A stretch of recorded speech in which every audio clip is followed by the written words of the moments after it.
अस्सलाम वालेकुम, मैं शाहिद हुसैन हूँ। आज की वीडियो एनआईसीवीडी के हवाले से एनआईसीवीडी के हवाले से जिस तरह बताया था कि एक एक जगह पर एक एक कमरे में अगर बात की जाए तो वहाँ अंधेर नगरी चौपट राज है। हैदर अमान जो कि मैनेजमेंट कंसल्टेंट भर्ती किया गया था, उनकी डिग्री के हवाले से भी जिक्र किया गया था कि डिग्री उनकी जो वो इंटर फेल हैं, उसके बावजूद उनको 20 लाख रुपये तनख्वाह के ऊपर रखा गया है। इसके अलावा आज जो बड़ी पेशरफ सामने आई है वो डॉक्टर अज़रा मकसूद जो कि MS हैं अस्पताल की, उनको भी उनका जो तकर्रर किया गया है वो भी गैर कानूनी था, उस पर नोटिसेज हुए। मेरे साथ डॉक्टर तारिक शेख साहब मौजूद हैं। डॉक्टर साहब, आपने बड़ी फ़ाइट लड़ी, जिस तरह करप्शन को बेनकाब किया, नैब मुतहरक हुआ। पहले भी आपके साथ वीडियो कर चुके हैं, उसमें बड़ी तफसीलात सामने आई। उसके बाद फिर जिस तरह नैब ने इन्वेस्टिगेशन की, मैंने ज़राए से भी कंफर्म किया, तो बेशुमार जो वो चीज़ें ऐसी हैं जिसमें नैब ने ज़ाहिर मुतहरक हुआ है, इन्वेस्टिगेशन चल रही है। यानी कि अगर डॉक्टर नदीम कमर से लेके वज़रा तक जो है इस करप्शन में अपने हाथ धो रहे हैं और माल बना गए हैं, उसमें फिर ऐसे लोग भी थे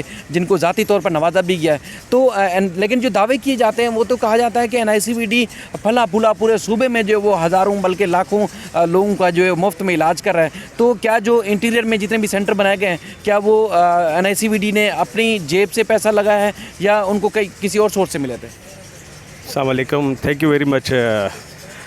दूसरी बात है कि सर एनआईसीवीडी बहुत अच्छा इंस्टीट्यूट था, है, ठीक है, इसमें कोई शक नहीं है, ठीक है। और नदीम कमर साहब ने बड़ी एफ़र्ट्स ली हैं, मगर वो नदीम कमर साहब की एफ़र्ट्स के अलावा जो मैनेजमेंट नदीम कमर साहब ने जो रखी हुई है ना, उसमें जब मैं इनके साथ तकरीबन 4 साल रहा तो मुझे फिर बड़ा दुख हुआ और देखा कि यहाँ तो अली बाबा चाली चोरों की पूरी टीम बैठी हुई है और करप्शन, यहाँ पर जो करप्शन हो रही थी वो बिलियंस में हो रही थी, नॉट मिलियंस में हो रही थी। और मुझे समझ में नहीं आ रहा था कि इतनी हाई सैलरीज लेने वाले लोग भी अगर वो करप्शन करें तो बड़ी हद है इसमें। और दूसरी बात है कि यहाँ पर वॉच डॉग एजेंसीज़ आई थी, पता नहीं उनको किस तरह मैनेज किया, खामोशी से मैनेज किया, फिर वो नेब से अपने सोर्सेज से या पता नहीं किस हवाले से इन लोगों ने फिर अपनी इंक्वायरी को ट्रांसफ़र करके सिंध एंटी करप्शन में करवा दिया। और जब वहाँ चली गई तो आपको पता है वो हमेशा फाइल ही हो जाती है, नोबडी कैन आस्क कि क्या हुआ क्या नहीं हुआ, वो फिर फाइल हो गई। फिर मैंने जब इनिशिएटिव लिया, चेयरमैन नैब को लिखा, फिर उसके बाद इस्लामाबाद से ब्रिगेडियर कर्नल साहब आए, 4 दिन तक मेरा एविडेंस हुआ। उसके बाद जो है ना फिर इनिशिएटिव लिया, वहाँ फिर नैब ने नोटिसेस जारी कर दिए मेरे कंप्लेंट पे। फिर उसके अलावा वहाँ पर नैब टीम ने विज़िट किया और ये डॉक्यूमेंट्स नहीं दे रहे थे जो नैब को रिक्वायर्ड थे। फाइनली वॉच डॉग एजेंसी है, तो अगर आपसे पूछा जा रहा है कि भाई ये चीज़ें हमें प्रोवाइड करें डॉक्यूमेंट्स, अगर आप प्रोवाइड नहीं करेंगे और मुसलसल सब्सिक्वेंटली लेटर लिख रहे थे और आप उसको जवाब नहीं देंगे तो डेफिनेटली फिर वो उनका एक्शन अपना होता है। उसके बाद काम शुरू हुआ। फिर उसके बाद इन लोगों ने इल्लीगली, अनलॉफुली, फोर्सफुली मुझे टर्मिनेट किया। अब मुझे टर्मिनेट किया, मुझे समझ में नहीं आता है कि कैसे किया। एनीवे सर, अब CP फाइल की हुई है और इंशाल्लाह ताला अल्लाह ने चाहा तो अल्लाह के हुक्म से वो भी रिज़ल्ट्स आपके सामने आ जाएगा। फिर उसके बाद इन लोगों ने मेरे साथ बड़ी ज़्यादतियाँ की हैं, बड़ी ज़्यादतियाँ। अल्लाह इनका उनके साथ हिसाब तो ज़रूर लेगा। कि हमने तो अस्पताल को बड़ा उसकी तरवीज की है, पूरे सूबे में वहाँ अस्पताल काम कर रहे हैं, लाखों मरीजों का इलाज हो रहा है। सर इसमें कोई शक नहीं है, करप्शन हो रही है। नहीं, इसमें कोई शक नहीं है कि जो सैटेलाइट सेंटर बनाए हैं वो वहाँ पर काम हो रहा है। और कोविड की वजह से तकरीबन पौने 2 साल हो गए और मेरा ख़्याल है कि ऑपरेशन जो रेशो था, अगर 1600 ऑपरेशन अगर महीने की हो जाती तो अभी ये तकरीबन में 100 भी नहीं होती है, ठीक है। और दूसरी बात है कि जो सैटेलाइट सेंटर बनाए हैं वो एनआईसीवीडी के फ़ंड से नहीं बने, जो मुझे मैं ऑब्ज़र्व किया।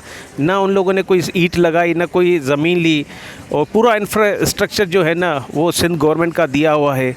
और हाँ, इन लोगों ने इक्विपमेंट, मेडिसिन और HR प्रोवाइड किया है मैक्सिमम। पता नहीं किस तरह 40 बिलियन सिंध गवर्नमेंट ने इनको दिया है, 40 बिलियन, और पता नहीं खर्चे हो गए। उसके बाद भी कहते हैं कि 7 अरब रुपए का जो है ना हमारे ऊपर डिबेट मतलब वो है और ड्यू है लोगों के, वो समझ में नहीं आता है। मेरा ख़्याल है कि नेब इस पे इन्वेस्टिगेट कर रहा है और अल्लाह के हुक्म से बेहतर रिज़ल्ट आ जाएगा।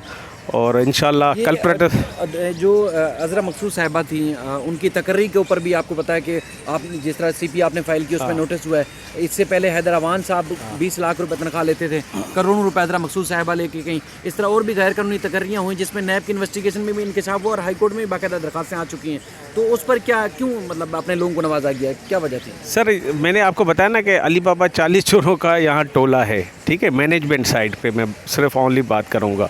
और दूसरी बात है कि सर जब आप इलीगली अपॉइंट होंगे, विदाउट एडवर्टाइजमेंट होंगे, आपकी डिग्री नहीं होगी और पिक एंड चूज़ पे अगर आप अपॉइंटमेंट करेंगे तो फिर इंस्टीट्यूट इसी तरह की करप्शन में इन्वॉल्व हो जाता है।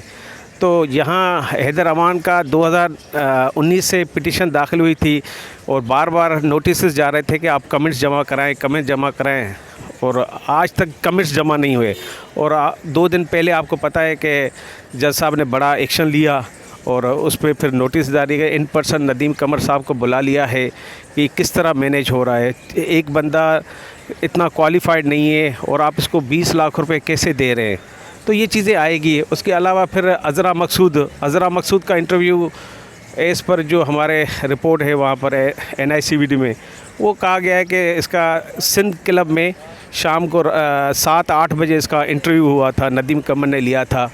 उसके बाद उसने कहा कि मेरे पास तो मेडिकल का और हेल्थ सेक्टर के हवाले से कोई भी एक्सपीरियंस नहीं है, तो मैं how can I join this as a chief operating officer in 19 grade. उसने कहा कि you don't worry and mister Haider Aman will be look after each and everything.